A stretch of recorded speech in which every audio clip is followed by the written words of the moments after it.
معزز سامعین، آداب۔ آج جو کتاب آپ کی خدمت میں پیش کی جا رہی ہے اس کا عنوان ہے پطرس کے مضامین۔ یہ کتاب فروری سن 2003 میں فضلی سنز پرائیویٹ لمیٹڈ کی جانب سے شائع کی گئی اور یہ کتاب national audio library for the blind کی جانب سے پیش کی جا رہی ہے۔ میں ہوں صداکار حمیرہ تحسین۔ پیش خدمت ہے مضمون نمبر 9 از جناب پطرس بخاری، میبل اور میں۔ میبل لڑکیوں کے کالج میں تھی، لیکن ہم دونوں کیمبرج یونیورسٹی میں ایک ہی مضمون پڑھتے تھے، اس لیے اکثر لیکچروں میں ملاقات ہو جاتی تھی۔ اس کے علاوہ ہم دوست بھی تھے، کئی دلچسپیوں میں ایک دوسرے کے شریک ہوتے تھے۔ تصویروں اور موسیقی کا شوق اسے بھی تھا، میں بھی ہمدانی کا دعویدار۔ اکثر گیلریوں یا کنسرٹوں میں اکٹھے جایا کرتے تھے۔ دونوں انگریزی ادب کے طالب علم تھے، کتابوں کے متعلق باہم بحث مباحثے رہتے۔ ہم میں سے اگر ایک کوئی نئی کتاب یا نیا مصنف دریافت کرتا تو دوسرے کو ضرور آگاہ کر دیتا اور پھر دونوں مل کر اس پر اچھے برے کا حکم صادر کرتے۔ لیکن اس تمام یکجہتی اور ہم آہنگی میں ایک خلش ضرور تھی۔ ہم دونوں نے 20ویں صدی میں پرورش پائی تھی۔ عورت اور مرد کی مساوات کے قائل تو ضرور تھے، تاہم اپنے خیالات میں اور بعض اوقات اپنے رویے میں ہم کبھی نہ کبھی اس کی تکذیب ضرور کر دیتے تھے۔ بعض حالات کے ماتحت میبل ایسی رعایات کو اپنا حق سمجھتی جو صرف صنف ضعیف ہی کے ایک فرد کو ملنی چاہیے، اور بعض اوقات میں تحکم اور رہنمائی کا رویہ اختیار کر لیتا، جس کا مطلب یہ تھا کہ گویا ایک مرد ہونے کی حیثیت سے میرا یہی فرض ہے۔ خصوصاً مجھے یہ احساس بہت زیادہ تکلیف دیتا تھا کہ میبل کا مطالعہ مجھ سے بہت وسیع ہے۔ اس سے میرے مردانہ وقار کو صدمہ پہنچتا تھا۔ کبھی کبھی میرے جسم کے اندر میرے ایشیائی آباء و اجداد کا خون جوش مارتا اور میرا دل جدید تہذیب سے باغی ہو کر مجھ سے کہتا کہ مرد اشرف المخلوقات ہے۔ اس طرح میبل عورت مرد کی مساوات کا اظہار مبالغے کے ساتھ کرتی تھی، یہاں تک کہ بعض اوقات ایسا معلوم ہوتا تھا کہ وہ عورتوں کو کائنات کی رہبر اور مردوں کو حشرات الارض سمجھتی ہے۔ لیکن اس بات کو میں کیوں کر نظر انداز کرتا کہ میبل ایک دن 10-12 کتابیں خریدتی اور ہفتہ بھر کے بعد انہیں میرے کمرے میں پھینک کر چلی جاتی اور ساتھ ہی کہہ جاتی کہ میں انہیں پڑھ چکی ہوں، تم بھی پڑھ چکو گے تو ان کے متعلق باتیں کریں گے۔ اول تو میرے لیے ایک ہفتے میں 10-12 کتابیں ختم کرنا محال تھا، لیکن فرض کیجئے مردوں کی لاج رکھنے کے لیے راتوں کی نیند حرام کر کے ان سب کو پڑھ ڈالنا ممکن بھی ہوتا تو ان میں 2 یا 3 کتابیں فلسفے یا تنقید کی ضرور ایسی ہوتی کہ ان کو سمجھنے کے لیے مجھے کافی عرصہ درکار ہوتا۔ چنانچہ ہفتے بھر کی جانفشانی کے بعد ایک عورت کے سامنے اس بات کا اعتراف کرنا پڑتا کہ میں اس دوڑ میں پیچھے رہ گیا ہوں۔ جب تک وہ میرے کمرے میں بیٹھی رہتی میں کچھ کھسیانہ سا ہو کر اس کی باتیں سنتا رہتا اور وہ نہایت عالمانہ انداز میں بھویں اوپر کو چڑھا چڑھا کر باتیں کرتی۔ جب میں اس کے لیے دروازہ کھولتا یا اس کے سگریٹ کے لیے دیا سلائی جلاتا یا اپنی سب سے زیادہ آرام دہ کرسی اس کے لیے خالی کر دیتا تو وہ میری خدمات کو حق نسوانیت نہیں بلکہ حق استادی سمجھ کر قبول کرتی۔ میبل کے چلے جانے کے بعد ندامت بتدریج غصے میں تبدیل ہو جاتی ہے۔ جان یا مال کا ایثار سہل ہے، لیکن آن کی خاطر نیک سے نیک انسان بھی ایک نہ ایک دفعہ تو ضرور ناجائز ذرائع کے استعمال پر اتر آتا ہے۔ اسے میری اخلاقی پستی سمجھیے، لیکن یہی حالت میری بھی ہو گئی۔ اگلی دفعہ جب میبل سے ملاقات ہوئی تو جو کتابیں میں نے نہیں پڑھی تھی ان پر بھی میں نے رائے زنی شروع کر دی، لیکن جو کچھ کہتا سنبھل سنبھل کر کہتا تھا۔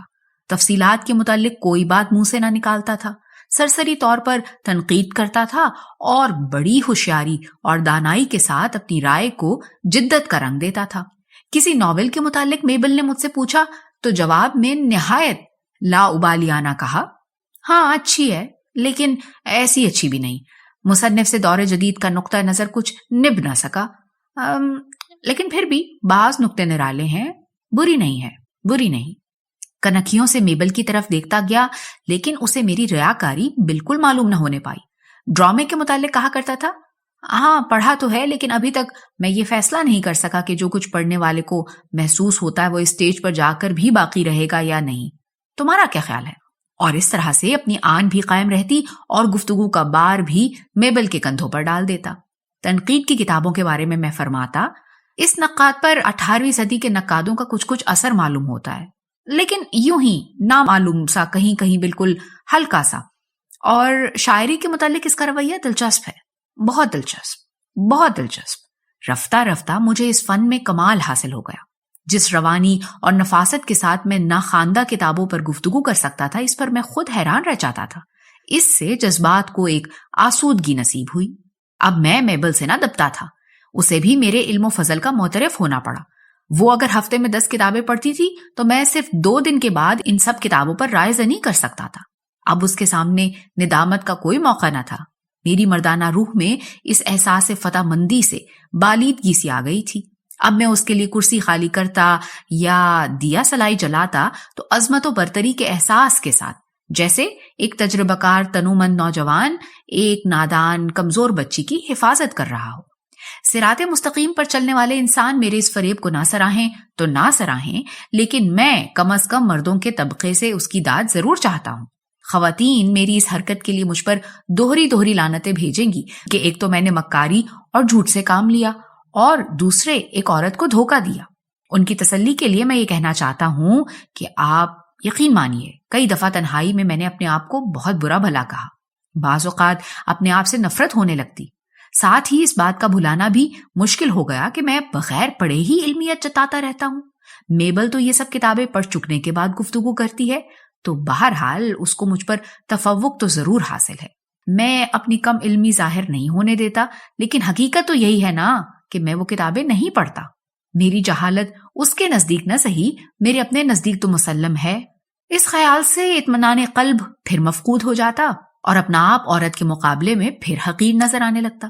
پہلے تو میبل کو صرف ذی علم سمجھتا تھا، اب وہ اپنے مقابلے میں پاکیزگی اور راست بازی کی دیوی بھی معلوم ہونے لگی. علالت کے دوران میرا دل زیادہ نرم ہو جاتا ہے. بخار کی حالت میں کوئی بازاری سا ناول پڑھتے وقت بھی بعض اوقات میری آنکھوں سے آنسو جاری ہو جاتے ہیں. صحت یاب ہو کر مجھے اپنی اس کمزوری پر ہنسی آتی ہے، لیکن اس وقت اپنی کمزوری کا احساس نہیں ہوتا. میری بدقسمتی کہ انہی دنوں مجھے خفیف سا انفلوئنزا ہوا. مہلک نہ تھا، بہت تکلیف دہ بھی نہ تھا، تاہم گزشتہ زندگی کے تمام چھوٹے چھوٹے گناہ کبیرہ بن کر نظر آنے لگے. میبل کا خیال آیا تو ضمیر نے سخت ملامت کی اور میں بہت دیر تک بستر پر پیچ و تاب کھاتا رہا. شام کے وقت میبل کچھ پھول لے کر آئی، خیریت پوچھی، دوا پلائی، ماتھے پر ہاتھ رکھا. میرے آنسو ٹپ ٹپ گرنے لگے. میں نے کہا، میری آواز بھرائی ہوئی تھی، میبل مجھے خدا کے لیے معاف کر دو.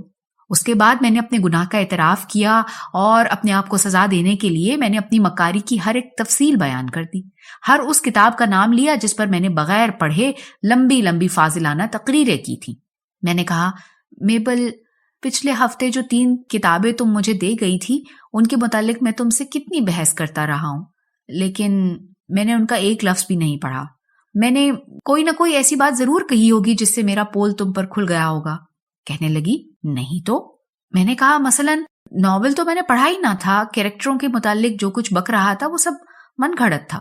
کہنے لگی، کچھ ایسا غلط بھی نہ تھا. میں نے کہا، پلاٹ کے متعلق میں نے یہ خیال ظاہر کیا تھا کہ ذرا ڈھیلا ہے، کیا یہ بھی ٹھیک تھا؟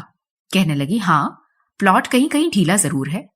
اس کے بعد میری گزشتہ فریب کاری پر وہ اور میں دونوں ہنستے رہے. میبل رخصت ہونے لگی تو بولی، تو وہ کتابیں میں لیتی جاؤں؟ میں نے کہا، ایک تائب انسان کو اپنی اصلاح کا موقع تو دو. میں نے ان کتابوں کو اب تک نہیں پڑھا، لیکن اب میں انہیں پڑھنے کا ارادہ رکھتا ہوں. انہیں یہی رہنے دو، تم تو انہیں پڑھ چکی ہو. کہنے لگی، ہاں میں تو پڑھ چکی ہوں. اچھا میں یہی چھوڑ جاتی ہوں. اس کے چلے جانے کے بعد میں نے ان کتابوں کو پہلی دفعہ کھولا. تینوں میں سے کسی کے ورق تک نہ کٹے تھے. میبل نے بھی انہیں ابھی تک نہ پڑھا تھا. مجھے مرد اور عورت دونوں کی برابری میں کوئی شک باقی نہ رہا. معزز سامعین، جو ریکارڈنگ آپ نے ابھی سماعت فرمائی، اسے national audio library for the blind کی جانب سے پیش کیا گیا ہے. ہمارے یوٹیوب چینل کو لائک، سبسکرائب اور شیئر ضرور کیجیے. اپنی قیمتی تجاویز اور آراء کے اظہار کے لیے ہمارے کمنٹ سیکشن کا استعمال کیجیے. اگر آپ بھی رضاکارانہ طور پر ہمارے اس مشن کا حصہ بننا چاہیں تو ڈسکرپشن میں دیے گئے لنک کے ذریعے ہمارے واٹس ایپ گروپ کو جوائن کیجیے. شکریہ.